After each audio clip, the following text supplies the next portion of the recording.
Someone approached me recently for the first time, having received a refusal on their endorsement application to TechNation. And having taken him then on as a client, we went on to get a grant. And that application was granted last week. Now, that's fantastic news for him, and I wanted to talk about some of the lessons learned that might assist you if you're applying to TechNation for the Global Talent Visa. Let's get into it.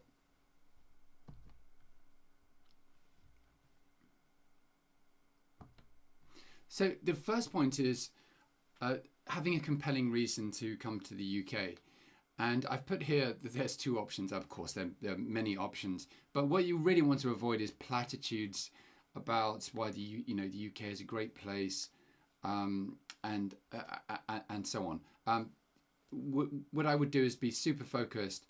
Often people are coming either for a work reason or for an entrepreneurial reason. Now, if they're coming for a work reason, then that needs to be linked in with the employer's position and with the supporting letter from the employer. Now, the prospective employer isn't going to qualify as a referee, but that could be one of your 10 supporting documents. If it's an entrepreneurial type reason, then you really want to be thinking about the business case for you being in the UK. Now, if you're applying onto the innovative visa, then you have a business plan, and that aspect of it is very, very thoroughly justified. But really, often in these applications, people put little more than a paragraph in their personal statement regarding this. So often it will justify a separate standalone supporting document talking about exactly what's happening. I've acted for many employees who are coming in to take up positions or who are being transferred from their existing companies to the UK. And I've also acted for many entrepreneurs who are coming under the global talent route as well. But yeah, there's got to be a compelling reason, and that's got to make sense. Often that reason will be linked in with the innovative aspect of the technology, the fact that it is something that you're bringing that's new to the UK, and that's part of the reason for it. The next point is the referees. And I've seen when people approach me for the first time, they haven't worked with me and they've got refusals, then they have typically put forward people who wouldn't necessarily themselves qualify for the Global Talent Visa. And so it helps if your referees, or at least one of them, would themselves qualify for the Global Talent Visa were they to apply. And in fact, having acted for many people under this visa route, often when my clients are successful, they will refer their referees, and I will assist them with the process as well. Next point is changes to the rules. So what's really irritated TechNation, it seems, is these generic references that come from people who don't necessarily know the applicant. And so let's have a look at the amendment itself. Let me just make that a bit bigger.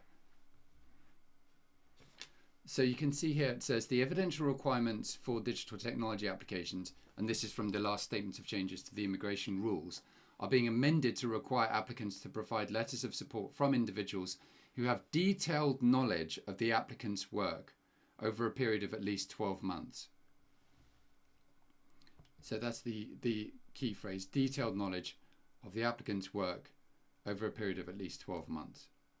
And this is intended to ensure authors are able to comprehensively consider the applicant's work in a way which will support a claim of exceptional talent or promise. So, so that's in the most recent legislation that only came into force last week. But I mean, so that didn't apply in the case of my applicant. It wasn't in force, I think, at the time of the decision. But that will apply going forward. And I know that it has been. I've been sensitive to the point even before the change in the law came in, just because people write generic letters which often aren't helpful. So there are 3 sections of the reference letter which I've talked about in other videos, which is my sort of suggested best practice way of doing it.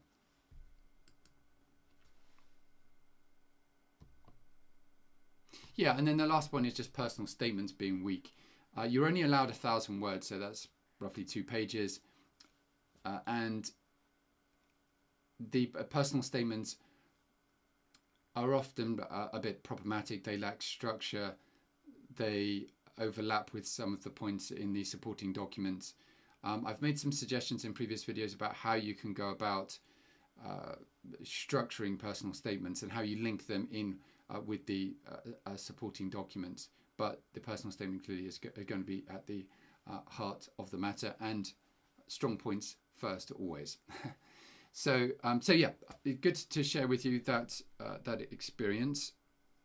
My client's very happy, and having received the grant, then he will go on to make his stage 2 application for the next visa route.